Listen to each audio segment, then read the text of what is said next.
It's about time someone gave Jillian Bell her own movie. Jillian Bell stars in Brittany Runs a Marathon as Brittany, and as the title suggests, her ultimate goal is to run the New York City Marathon. But there's a lot more to the story than just that. If you don't know Jillian Bell, she was in Workaholics, 22 Jump Street, what was it called? The Night Before. She played Seth Rogen's wife, and she was funny in that one, even though she was a minor character, but she always stole the scenes that she was in. And she's a great comedic actress. I really like and enjoy watching her because she has some great comedic timing, and she plays the opposite of what you expect her character to be because of the way she looks. And in this movie, it's all about the looks and her insecurities. So when we meet her in the beginning, she's chunkier than what we're used to seeing her as. And she decides one day, but it doesn't seem to faze her except that her esteem is a little low. She's very, very funny and witty, and people enjoy her company because she's the funny side chick, right?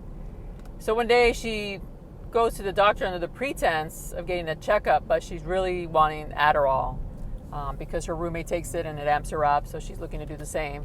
And she's a party girl, so she's out partying late, drinking, and waking up late and getting to work late. So she's very irresponsible, but she's having a good time. The doctor, though, bursts her bubble, telling her she's got high blood pressure. She's technically obese, according to the BMI scale, and she's got a fatty liver. So, of course, she makes fun of the situation, makes light of it, but the doctor tells her, no, this is serious, I'm not joking.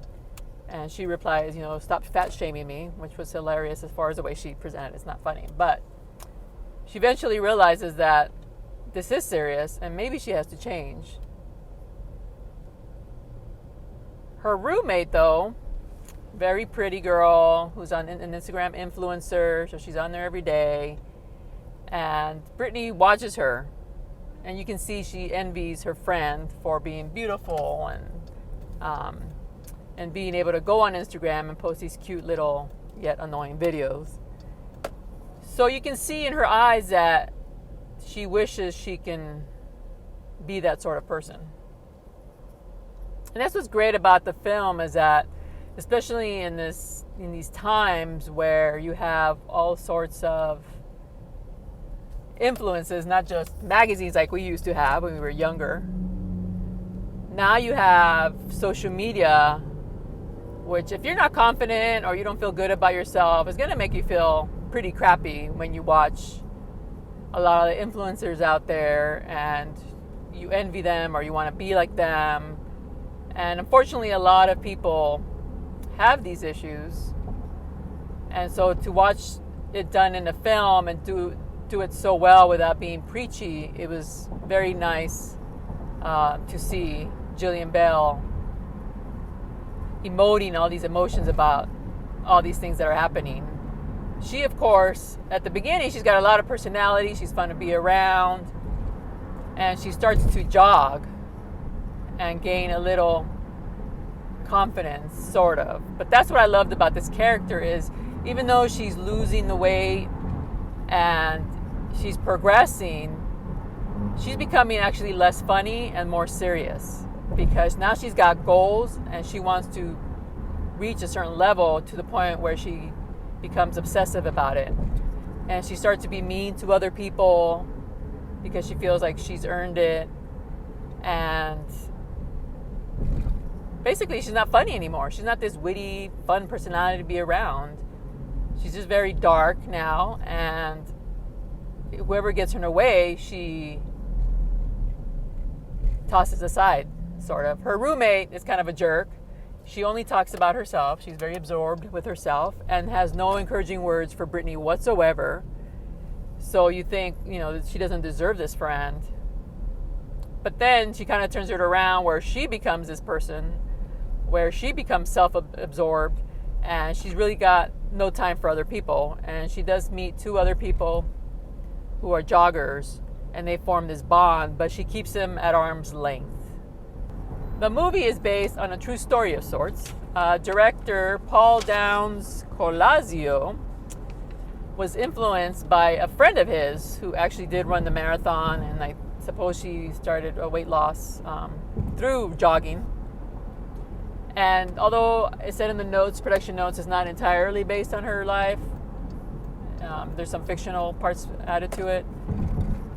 He got the idea about writing a story about it, about somebody who doesn't feel good about herself, and she goes through a journey and discovers herself. And so this movie is a reflection of his experience with his friend. Now, the movie is produced by Tobey Maguire, and in the notes it said he actually saw one of Paul Downs Colasio's theater productions and encouraged him to write a film, and he would produce it. So, close call. And let me get back in track. Anyway, so yeah, Tobey Maguire is a producer on the film, and it was a nice film to see amidst all the summer blockbusters and these big movies that we're watching. I also saw Peter Butter Falcon. That was a nice little indie film that I recommend as well. And this story is just, a simple slice of life. The movie certainly is very self-reflective. You start to think, am I that person or am I that person in this day and age of social media?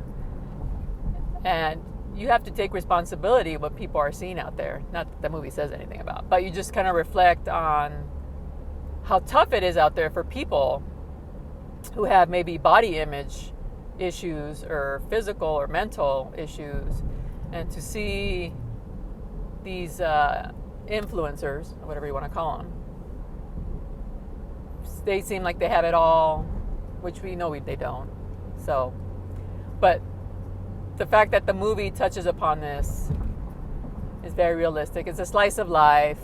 It's a very good indie comedy. I was having a really good time watching it. Jillian Bell, as I mentioned, is very good in it, and she just shows a broad range of emotions. And there's a great scene where a guy basically asks her to do something, and it's very demeaning. And she's like, oh, no, I wouldn't do that. But to feel accepted by this guy, she goes through with it. And that moment of her reflecting whether to do it or not, she didn't say anything. It was all her expression and her face and her eyes. And that was just like award-winning moment, because you knew what she was thinking solely through her body, through her actions and her facial expressions. And I just thought, wow, she's really good. Really good actress, because not many people can pull it off. But she did. The story outline is a familiar one. We see her progression, and we see certain things that we usually see in these type of films. But they do throw you for a loop at one point, and Brittany has to recover from that. And we're there for her journey. Although it felt a little long at times, we wanted it to just wrap. Because it does take kind of a detour just for a slight, for a few sequences. You start to wonder where this is going to end up. Aside from Jillian Bell, I really enjoyed the other actor, and let me see if I got his name correct, Utkarsh Ambudkar. He is from the Mindy Project, and he is hilarious in this movie. He's sort of from the same ilk as Brittany, whereas he's this millennial, doesn't know what to do with his life, so he's just crashing wherever he can.